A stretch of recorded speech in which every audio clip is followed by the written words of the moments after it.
초대 우리 1세기 그리고 초대 사도행전의 그 교회의 성도들의 모습을 살펴보게 되면 아마 여러 부분에서 지금 성도들의 모습과는 비교가 되고 또 차이가 있지 않을까라고 생각을 해봅니다. 그 대표적인 것 중에 하나가 우리가 주로 사용하는 단어의 차이라고 저는 생각을 해봐요. 우리 초대교회 성도들이 많이 사용하는 단어는 예수의 이름, 복음, 그리스도를 위한 박해, 인내, 오래 참음, 마라나타, 영광, 천국, 이런 것들을 우리 초대교회 성도님들은 주로 사용하는 메인 키워드로 사용을 했습니다. 그런데 요즘 성도들이 좋아하는 이 키워드들은 축복, 성공, 위로, 치유, 자유, 병고침, 이런 단어들을 좋아하고 이런 단어들에 매료되고 이런 단어들에 환호하지 않을까라고 저는 생각을 해봐요. 물론 초대교회의 상황과 지금 우리가 살아가고 있는 이 필드가 많이 달라요. 우리가 신앙생활하면서 굳이 목숨을 내걸고 신앙생활하지 않아도 됩니다. 여러분, 우리에게 허락된 이 영적인 토양은 우리 믿음의 선배들이 목숨을 걸고 싸우고 그리고 목숨을 걸고 사수해서 이렇게 대를 타고 내려온 영적인 열매요 축복이요 토양이라는 사실을 믿고 감사하시기를 바랍니다. 그것들을 우리가 지금 누리며 살아가고 있는 거죠.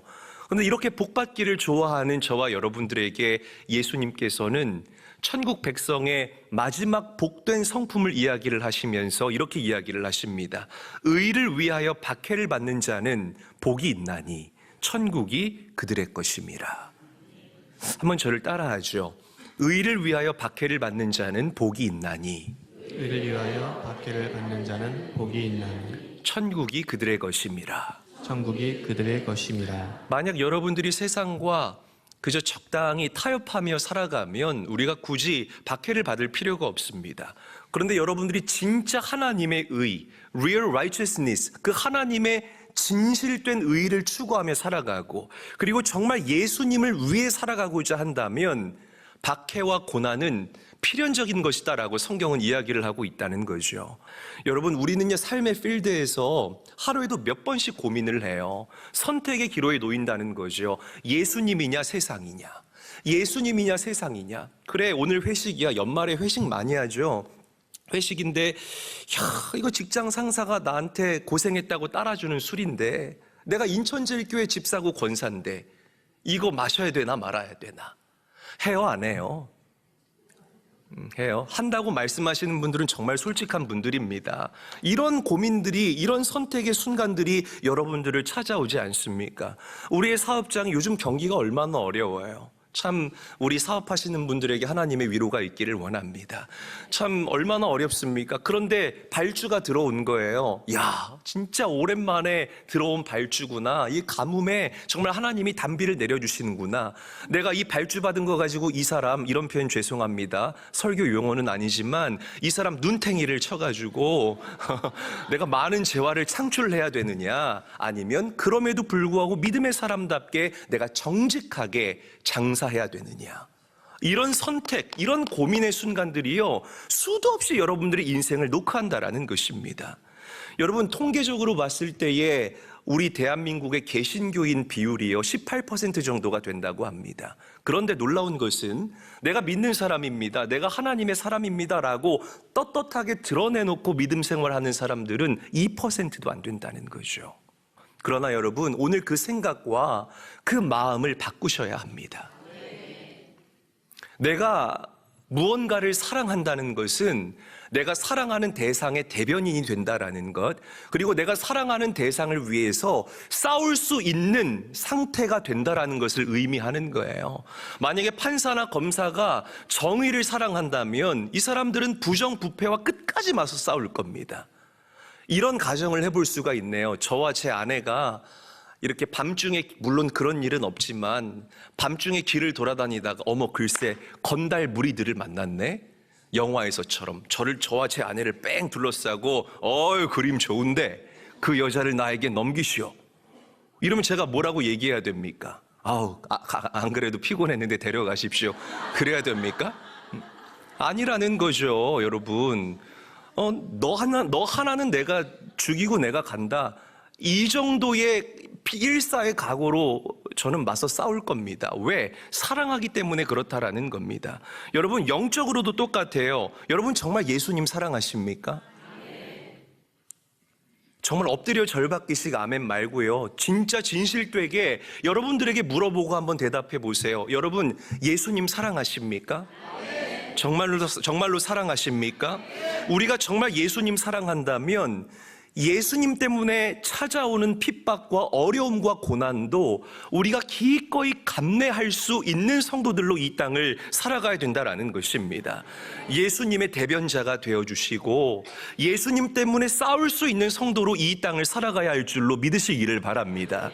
예수님이 좋아하는 것 나도 좋아해야 되고 예수님이 미워하고 멀리하는 것 나도 멀리할 수 있는 그런 각오와 그런 영적인 결단이 오늘을 살아가는 우리 제일교회 성도들에게 반드시 필요하다는 것이에요. 우리 초대 믿음의 선배들이 이런 삶을 살았다는 겁니다. 그들에게 있어서 예수님은 나를 구원해 주신 하나님의 아들, 나를 사랑하시되 끝까지 사랑하시는 그 하나님의 본체, 내 삶의 주인, 내 전 인생을 걸어도 될 만한 하나님으로 그들은 예수님을 받아들였어요. 우리 말씀 한번 읽어볼게요. 사도행전 5장 41절에서부터 42절까지의 말씀 한 목소리로 읽겠습니다. 시작. 사도들은 그 이름을 위하여 능욕받는 일에 합당한 자로 여기심을 기뻐하면서 공회 앞을 떠나니라. 그들이 날마다 성전에 있든지 집에 있든지 예수는 그리스도라고 가르치기와 전도하기를 그치지 아니하니라. 첫 줄부터 나오잖아요. 사도들이 그 이름, 예수의 이름을 위하여서 능욕받는 것을 기뻐했다라고 성경은 이야기를 합니다. 능욕받는 게 그들에게 문제가 아니라 그들에게 있어서 시급한 문제는 예수의 복음을 내가 전하며 살아갈 수 있느냐, 예수의 복음을 내가 머금으며 살아가느냐, 이 문제가 그들에게 있어서 가장 시급한 문제였다라는 것이죠.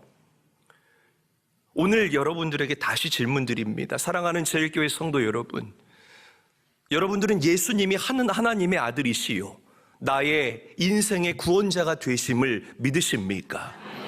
그렇다면 이 진리를 여러분들이 믿는다면 우리가 예수님 때문에 당하는 고난, 그 민망함, 그 거절감, 그리고 그 많은 곳에서 찾아오는 그런 린치들, 이런 것들은 너무나 의미 있고 가치 있는 일임을 저는 분명하게 믿습니다. 다시 한번 질문 드립니다. 여러분, 이 육신의 삶의 마침표를 찍는 날, 저 영원한 천국으로 가실 것을 우리 성도님들은 믿고 확신하십니까? 만약 이 진리를 믿으신다면 하나님의 나라 때문에 당하는 그 박해는요, 너무나도 귀한 영적인 훈장일 것이라고 저는 확신합니다. 여러분, 그 천국에 대한 확신이 희미해지지 않게 되시기를 예수님의 이름으로 간절히 축원합니다. 성도들은 이런 말씀 좋아하지 않아요. 그냥 내 마음에 합한 말씀이 전해질 때 은혜 받았다라고 얘기하고 내가 인간적으로 동의할 때에 그 말씀이 좋다라고 이야기를 해요. 그러나 그렇지 않습니다. 진리는 철저하게 우리의 육적인 삶과 대비되고 반대된다라는 것. 그럼에도 불구하고 우리가 그 포도나무 되신 예수님에게서 떨어지지 않을 수 있도록 영적 몸부림을 칠 때에 그 상급과 열매가 달달하는 것, 이것이 바로 천국을 바라보며 살아가는 사람들의 인생이고 믿음의 순례의 길이라는 것입니다. 영원한 천국을 바라보는 눈이 열릴 수 있게 되시기를 주님의 이름으로 간절히 축원합니다. 자, 그러면 예수 믿으면 왜 고난이 찾아올까?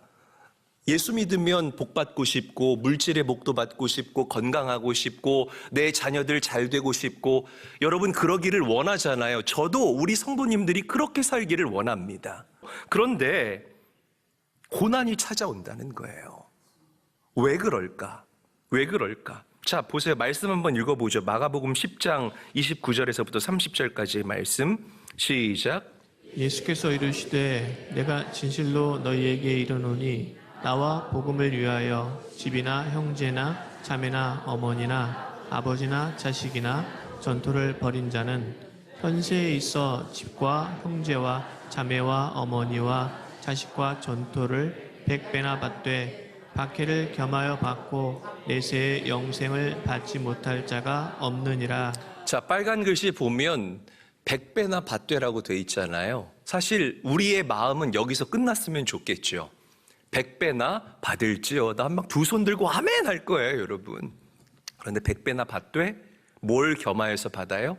박해를 겸하여서 받는다. 그러니까 성경은 명확하게 저와 여러분들에게 이야기를 해요. 무지성의 축복을 이야기를 하지 않고 그 하나님께서 주시는 은혜와 위로도 크지만 반드시 우리가 예수님께 붙어 있으려면 박해가 찾아온다. 마귀의 미혹과 공격이 시작된다라고 이야기를 하고 있다는 겁니다. 사실 예수 믿기 이전에 여러분들 가만히 내버려 두어도 알아서 죄를 짓고 죄에 대한 꺼리낌이 없고 그냥 내버려 두면 알아서 불타는 그 지옥불로 칙칙폭폭 들어가는 그런 사람들인데 뭐하러 마귀가 여러분들을 건드리겠습니까? 그런데 참 이상하죠. 예수 그리스도와 그분의 십자가를 믿고 그 예수의 피로 여러분들이 정결해지고 난 이후부터 마귀의 공격이 시작돼요. 다시 여러분들을 영적인 세계에서 육적인 세계로 끌어내리려고 하고 포도나무이신 예수님에게서 여러분들을 떨어뜨리려 한다는 것입니다. 절대로 여러분들을 가만히 두지를 않아요. 그래서 이제 막 은혜 받은 사람들, 그 영적인 얇은 막을 뚫고 다음 단계로 나아가려고 하는 사람들에게 꼭 고난이라는 키워드를 던져줍니다. 관계 때문에 나를 실족하게 만들고요, 물질의 문제 때문에 내 마음을 병들게 만들어요. 가장 가까운 그 가족들의 핍박과 공격 때문에 내 안에 담아낸 그 은혜들이 상하게 만든다는 것입니다. 이것들을 여러분들이 분별할 수 있어야 된다라는 거예요. 할렐루야. 고난과 박해가 찾아왔을 때 사랑하는 제일교회 성도 여러분, 그 고난과 박해 때문에 힘들어하고 눈물 흘리고 우울해하는데 허송세월 보내지 마시고 여러분들의 생각과 관점을 바꿀 수 있게 되시기를 주의 이름으로 간절히 축원합니다. 어떻게 해요? 나는 이 세상에 속한 자가 아니라 하늘에 속한 자구나. 할렐루야. 한번 저를 따라하죠. 나는 이 세상에 속한 자가 아니라 이 세상에 속한 자가 아니라 하늘에 속한 자다. 하늘에 속한 자다. 그러니까 예수님 때문에 찾아오는 박해를 이상하게 생각하지 마시라는 것입니다.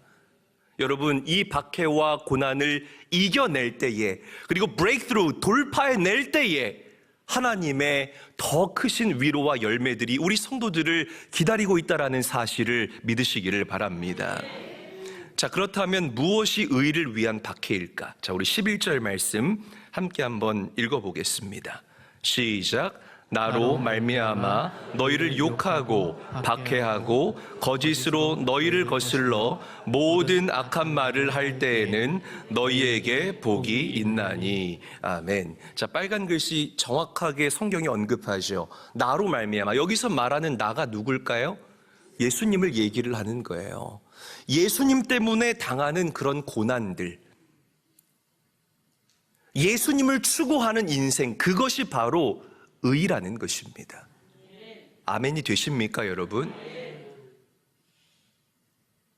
어떤 조금 예민하고 조금 예리한 사람들은 이렇게 질문할 수가 있을 거예요. 목사님, 이 의를 위한 박해가 꼭 예수를 위한 박해로 해석되어져야 합니까? 지금 이 나라 꼴을 보세요. 이 나라에 다시금 정의가 찾아올 수 있도록 우리가 나가서 시위하고 우리가 나가서 데모하고 우리가 나가서 싸우는 것, 이것도 의를 위해서 투쟁하는 참 그리스도인들의 모습이 아닙니까? 이렇게 얘기할 수 있고 이렇게 질문할 수 있을 거예요. 물론 넓은 의미에서 볼 때에 뭐 민주화 운동이나 사회 정의를 외치는 이런 것들도 우리 그리스도인들이 추구할 수 있는 의일 수가 있을지 모르겠습니다. 그러나 성경은 명확하게 이야기합니다. 나로 말미암아 오직 예수 그리스도와 그분의 복음 때문에 그것들을 사수하기 위해서 싸우는 것, 이것이 진짜 의를 위해서 박해를 받는 사람들의 본질적인 모습이라는 것이에요. 좀 더 깊이 들어가 볼게요. 이 초대교회 성도들의 삶을 우리 잠깐 조명해 봤으면 좋겠는데, 초대교회 성도들이 왜 박해를 받았어요? 1번 예수님 때문에, 2번 예수님 때문에. 예수님 때문에 받은 거예요. 여러분, 그 당시의 정치적인 상황, 사회적인 상황을 한번 생각해 보시기를 바랍니다. 초대교회는 로마의 식민지였어요. 얼마나 그들이 억압됐겠습니까? 얼마나 그들이 자유를 외치고 싶었겠습니까? 왜 그들이 정치, 사회, 경제, 문화에 무관심하고 무감각했겠습니까? 그렇지 않았다라는 거예요. 그러나 그들은 오직 무엇에 열심을 냈습니까? 싸우거나 투쟁하는 일에 열심 내지 않고 예수와 그분의 복음을 증거하는 일에 열심을 냈습니다. 아멘. 아멘이 되셔야 됩니다, 여러분. 가난한 자와 약한 자를 예수님의 마음을 품고 나에게 주어진 필드에서 그들을 선대하고 구제하고 돕는 일에 열심을 냈습니다. 놀라운 것은 그들이 앞에 나가서 싸우지 않았지만 그들이 지나간 곳에 항상 놀라운 변화가 찾아왔다라는 것이에요. 여러분, 그들이 복음을 전했을 때에 그 복음을 듣고 한 사람이 변화가 됩니다. 그리고 그 변화된 한 사람을 하나님께서 주님의 도구로 사용하여서 결국에는 사회를 변화시키는, 결국에는 로마가 여러분 어떻게 그들 앞에 무릎을 꿇었죠? 복음 때문에 그들 앞에 무릎을 꿇게 된 거예요. 이 영적인 원리와 이 영적인 열쇠들을 우리가 알아야 된다라는 것입니다. 여러분, 시대가 어두울수록 복음 전하는 일에 애쓰고 수고하시기를 축원합니다.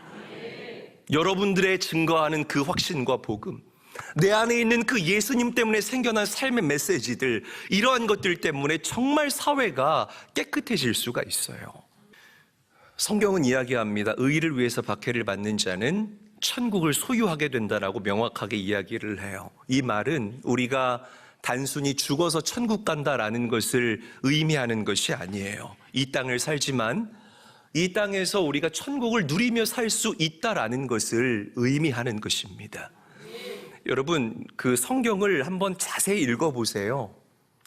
예수님께서 말씀하시는 천국은 우리가 죽어서 가는 천국에 대해서도 말씀하지만 주님께서는 주님과 동행할 때에 우리가 이 육신의 삶 가운데에서도 미리 천국을 살아낼 수 있다라고 명확하게 이야기를 합니다. 그러니까 우리 성도들 착각하지 마시라는 거죠. 천국 가면 이 지옥 같고 지긋지긋한 이 삶 끝이 나겠지, 천만의 말씀입니다. 이 땅에서 먼저 여러분들이 천국을 살아내고 예행 연습할 수 있는 자로 그렇게 예수님을 나의 삶 가운데 인정하면서 살아갈 수 있어야 된다는 거예요. 결국 키는 예수 그리스도입니다. 할렐루야. 저는 이렇게 말씀드리고 싶어요. 우리 믿음의 사람들은 마지막을 볼 줄 아는 사람들, 그리고 끝을 바라보는 눈이 열린 사람들이라고 말씀드리고 싶습니다. 마귀는 여러분들의 눈을 어둡게 해요. 그래서 지금 당장 눈앞에 펼쳐진 그런 관계의 고난, 그리고 물질적인 어려움, 여기에 우리 성도들을 매몰시킵니다. 정말 이 마귀의 미혹이 한번 걸려서 넘어지게 되면 당장 한 달 후도 내 머릿속엔 생각이 들지를 않아요. 당장 너 죽고 나 살까, 나 죽고 너 살까, 이 문제 때문에 다투고 그동안 받은 은혜를 다 까먹어버리고 만다라는 거죠. 그러나 사랑하는 제일교회 성도 여러분, 우리 안에 계신 성령 하나님은 여러분들의 영안을 여셔서 마지막과 끝을 바라볼 수 있게 하시는 분이십니다. 믿으시면 아멘 합시다. 고난 너머에 있는 하나님의 열매를 바라볼 수 있게 우리를 격려하시고 우리를 위로하시고 우리를 견인하시는 분이 여러분들 안에 하나님이 선물로 주신 성령님이라는 분이에요. 여러분, 주님 만날 때 우리가 어찌 됐든지 간에 우리의 육신의 연수를 다 끝내고 주님을 만나던, 아니면 정말 오늘 당장 내일 당장 주님이 오셨을 때 우리가 주님을 만나던, 우리는 그 주님과 만나고 대면하는 그날 우리가 걸어왔던 믿음의 길이 옳았다라는 것을 경험하게 될 것입니다. 제가 꼭 설교할 때 이 마지막에 대해서 이야기를 하고 천국과 지옥에 대해서 얘기를 하면 우리 성도님들의 표정이 그다지 썩 밝지는 않아요. 그래서 오늘 우리 옆 사람과 밝게 웃으면서 인사합시다. 두고 보면 압니다. 인사하겠습니다. 이거 인상 쓰면서 인사하면 큰일 나요. 다시 한번 인사할게요. 두고 보면 다 압니다. 인사하겠습니다. 모세 얘기 잠깐 할게요. 모세는 바로 왕의 공주의 아들로 바로 왕의 공주의 아들이라는 신분이었습니다. 태어난 게 아니죠. 신분이었습니다. 이 애굽이 이집트가 상징하는 게 뭐예요? 이 세상의 모든 부귀 영화를 상징하잖아요. 모세는요, 어렸을 때부터 세상의 모든 부귀와 영화를 누리면서 살던 사람이었습니다. 그런데 모세가 자신의 정체성에 대해서 어떻게 세팅하죠? 나는 바로의 공주의 아들이라 칭함을 거절한다라고 이야기를 한다는 거예요. 나는 하나님을 믿는 사람이다. 오늘 말씀을 빗대어서 여러분들에게 말씀드리면 나는 끝을 바라보는 눈이 열린 히브리 사람이다. 이게 모세가 애굽에 살면서 세팅했던 정체성이었다는 겁니다. 여러분, 세상에 살아가면서 여러분들도 영적 히브리인으로서의 그 정체성을 세팅하며 살아가야 할 줄로 믿으시기를 바랍니다. 말씀 읽어볼게요. 히브리서 11장 24절에서부터 26절까지의 말씀 함께 읽습니다. 시작. 믿음으로 모세는 장성하여 바로의 공주의 아들이라 칭함받기를 거절하고 도리어 하나님의 백성과 함께 고난받기를 잠시 죄악의 낙을 누리는 것보다 더 좋아하고 그리스도를 위하여 받는 수모를 애굽의 모든 보화보다 더 큰 재물로 여겼으니 이는 상 주심을 바라봄이라. 보세요. 이는 상 주심을 바라봄이라. 끝을 보는 사람, 그 사람이 바로 모세였다는 겁니다. 사랑하는 제일교회 성도 여러분, 여러분들에게도 모세와 같은 영안이 와이드 오픈, 크게 열릴 수 있게 되시기를 주의 이름으로 간절히 축원합니다. 끝을 볼 수 있는 영안이 열려야 된다는 거예요. 사실 예수 믿고도 한 발 세상, 한 발 예수님께 이렇게 걸치고 살면 고난 밖에 안 찾아와요. 이거 아멘 아닌데 사실은. 고난 밖에가 안 찾아옵니다. 그냥 적당히 세상 따라가고 그냥 술자리에 가서 주는 술 넙죽넙죽 마시고 예수 믿는다고 티 안 내고 복음 외치지 않으면 절대로 여러분들의 삶 가운데 고난과 박해가 찾아오지 않습니다. 그러나 끝에 가서도 아무 일도 일어나지 않아요. 뭐 세상은 여러분들에게 이야기하겠죠. 세련됐다. 어머 저 권사님은 되게 교양 있다. 우리 장로님 되게 여러분들이 좋아하는 합리적이다.